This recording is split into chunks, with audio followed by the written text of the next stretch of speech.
Pemirsa, kebakaran terjadi di basement Gedung Direktorat Jenderal Pajak di kawasan Gatot Subroto, Jakarta pada pagi ini. Untuk informasi selengkapnya, kita sudah bergabung dengan Tria Nisha yang sudah berada di lokasi kejadian. Tria, seperti apa situasi terkini dari kebakaran di basement Gedung Dirjen Pajak kali ini?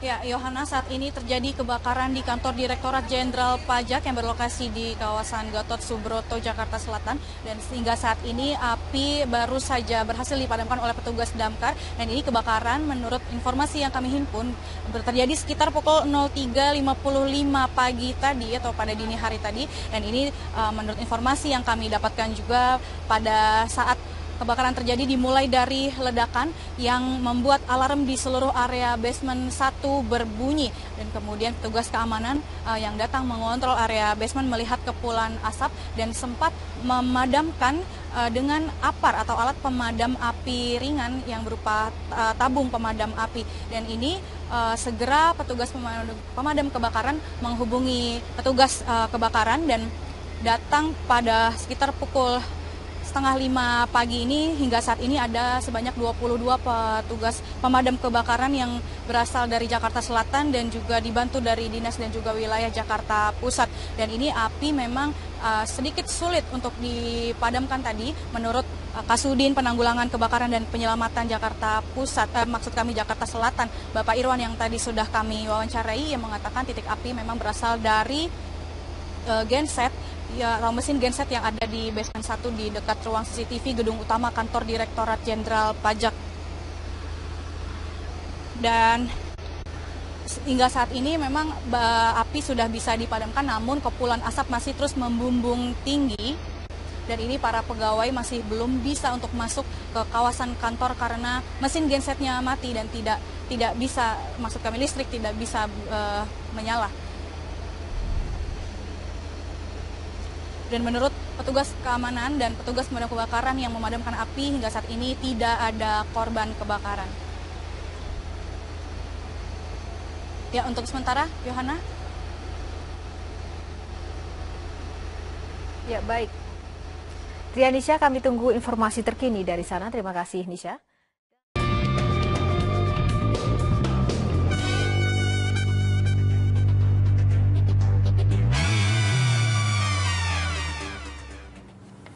Soal turunnya muka tanah tidak bisa dipisahkan dari yang namanya masalah air baku ya, Egan ya. Kita kembali ke Pak Tri dan juga Pak Firdaus. Pak Tri, kalau di daerah Jakarta Utara ini dengan kepadatan penduduk yang luar biasa, seperti tadi kita simak Pramadika ya, reporter kami yang sudah melaporkan bahwa di sana sebenarnya penduduk itu kan memang kebutuhan air untuk industrinya juga besar, kemudian untuk rumah tangganya juga besar. Seperti apa solusinya, Pak? Ya memang solusinya ya disediakan air untuk penduduk itu, karena itu kita harus, ini kan masalah supply and demand ya. Di daerah-daerah yang pantai utara di mana kondisi tanahnya itu lebih terkonsolidasi karena dulu tumpuan lumpur, itu pengambilan air itu lebih besar. Apa Anda pikir bahwa kalau misalnya nanti semakin lama semakin banyak, ini tidak ada limit tertentu untuk sampai ketersediaan air baku ini benar-benar sudah habis? Tadi saya bilang bahwa kita sudah punya, ada supply tapi terbatas. Ya, karena itu kita bicara untuk bukan cuma durasinya tahun depan. Ya, ada jangka pendek, jangka menengah, jangka panjang. Nah, jangka panjang inilah yang harus kita bicarakan dengan pemerintah pusat. Ya, nggak bisa Pemda DKI, karena kalau kita bikin bendungan, itu nggak ada di Jakarta bisa bikin bendungan. Ya, tapi kita dengan kondisi alam yang ada sekarang sudah berusaha. Dari Sunter kita bikin waduk-waduk kecil-kecil yang sekarang akan kita eksplor, bukan hanya untuk pengendalian banjir, tapi juga untuk kita tampung sebagai tempat penampungan air. Pertama, untuk nanti kita akan buatnya semacam instalasi pembersih air. Ya, nanti Pak Gubernur sudah merintahkan ke kami untuk kitanya turun langsung jadi semacam bikin PDAM kecil-kecilan, gitu. Nah, ini kita akan mencoba di Cilangkap itu, ya. Nanti dari Sungai Sunter itu kita akan ambil untuk dalam waduk-waduk yang ini dan itu kita olah. Baik. Pak Firdaus, kalau kita berbicara mengenai penurunan muka tanah kan juga tadi Anda juga menyebutkan ini disebabkan karena ada pengambilan air tanah secara besar-besaran. Nah, kalau menurut Anda apakah memang betul konsumsi di Jakarta sendiri khususnya mungkin warga Jakarta ini memang pengambilannya itu begitu besar sehingga mungkin melebihi kuota sehingga menyebabkan penurunan permukaan tanah? Ya, karena dari neraca air yang kita bikin tahun 2012 bahwa setidaknya hampir 220 juta meter kubik air tanah yang kita ekstrak per tahunnya. Padahal batas pengambilan cuma 68 juta meter kubik. Kebayangkan 220 dengan 68 sehingga defisit, sekali, ya? Defisit kita sangat ekstrim sekali tahun demi tahun. Makanya kemudian seperti yang dikatakan Pak Tri, ya exit strategi kita itulah tidak ada jalan keluar lain kecuali mengendalikan ekstraksi tanah dalam itu dengan menambah pasokan baik itu air curah olahan maupun kemudian air baku ke ibu kota. Dalam 20 tahun terakhir ini kita kan nggak pernah menambah pasokan air baku maupun air curah ke Jakarta, padahal populasi kita bertambah terus.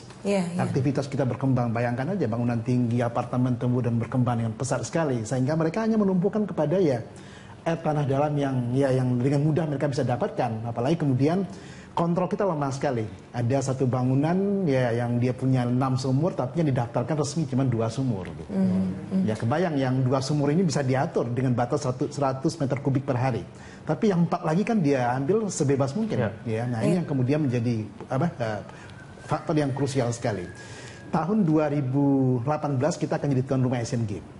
Ya, kalau kemudian tidak punya pasokan air yang cukup, bukan hanya untuk warga, tapi untuk kemudian pesta olahraga yang tahun 62 kita jadi tuan rumah ya, ini bisa membuat ya posisi kita sangat memalukan nanti kalau kita gagal. Tanpa harus berbicara dengan special event dan misalnya bagaimana menyambut tamu dari luar negeri, kita kan berbicara juga mengenai bagaimana kita sangat tergantung dengan hujan misalnya.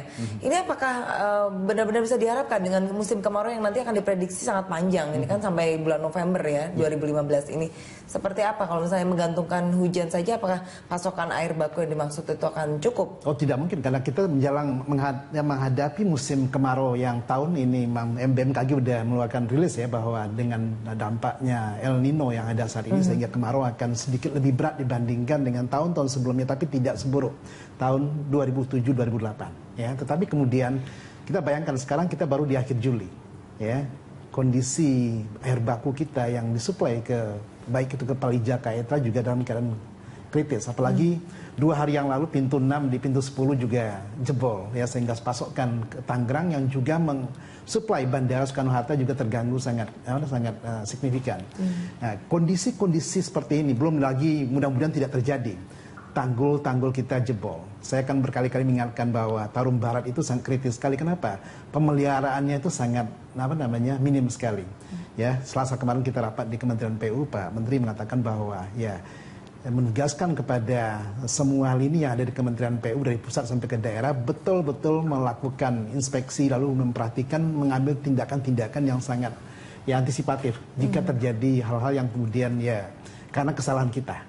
Ya, kembali ke masalah air baku tadi, tentunya kemudian ya dengan kondisi ya dari Jatiluhur ini, kalau kemudian situasi seperti ini, drop muka level muka di Jatiluhur misalkan mencapai 98 DPL nanti, tentunya kemudian ya intervensi misalkan dengan hujan buatan, lalu kemudian mematikan turbin yang saat ini mau beroperasi, ini kan harus ditempuh. Ya, lalu upaya-upaya lain tentunya kemudian bagaimana menjamin pasokan air bersih kepada masyarakat terutama yang kemudian selama ini tidak beruntung di Pantura Jakarta ya, seperti di Kamal Muara, di Penjaringan, di Jakarta Barat. Ini ya kemarin kita diskusikan dengan Kementerian PU ya, bahwa ini kita harus lakukan. Ya, Pemprov DKI Jakarta juga harus kita support dalam hal ini. Kenapa? Ini ibu kota negara kesatuan Republik Indonesia, bukan ibu kota provinsi ya mana gitu, sehingga orang akan melihat ada apa di ibu kota. Ya, sorot utama itulah kepada kita di Republik ini. Pak Trijoko, mungkin Anda punya tanggapan Pak ini dengan langkah-langkah yang harus segera ditempuh nih Pak untuk ya, tadi saya coba ilustrasikan bagaimana kita membuat bendungan itu tuh nggak setahun 2 tahun, puluhan tahun baru bisa terrealisasi. Belum bisa untuk sekarang itu long term. Tapi itu harus dari sekarang dipikirkan. Jangan didiamin aja gitu. Ya, itulah yang tadi saya bilang, kita itu harus bangun sekarang bahwa memang suplai air baku untuk Jakarta itu tidak memenuhi kebutuhan. Ya. Nah, itu untuk long term. Short term kita hanya berbuat tadi. Ya, satu, yang tadi Pak Firdaus katakan, kita sekarang meningkatkan harga. Karena kita melarang nggak mungkin. Pengambilan air tanah. Dulu itu nggak ada air permukaan diambil, karena ini pam lebih mahal, dia ngambil air tanah. Sekarang ini kita naikkan, ya, kita pasang meteran dan kita kontrol. Dan di beberapa tempat kita monitor ketinggian muka air tanahnya itu. Ada yang sampai, kalau kritis sampai minus 60, kita stop perizinan di situ. Nah, inilah yang terus kita paksakan mereka juga, kalau ngambil gedung begitu, kita sekarang mau persyaratkan untuk menyuntik air hujan. Jadi dari situ kita buat sedemikian desainnya supaya air itu bisa masuk lagi. Pak Joko, bagaimana kemudian bisa mengkontrol bangunan-bangunan yang kemudian tadi Pak Firdaus bilang didaftarkannya cuma beberapa, padahal total punya lebih banyak itu kita semua. punya database, ya, walaupun itu sekarang kita tetap update. Ya, contohnya kan kita bisa lihat, contohnya hotel. Kalau hotel besar, itu kan kita bisa punya mengandalkan berapa kebutuhan ininya. Nah, dari situ data kita lihat seberapa besar dia itu ini, karena meteran kita punya. Ya. Ada datanya. Nah, ada.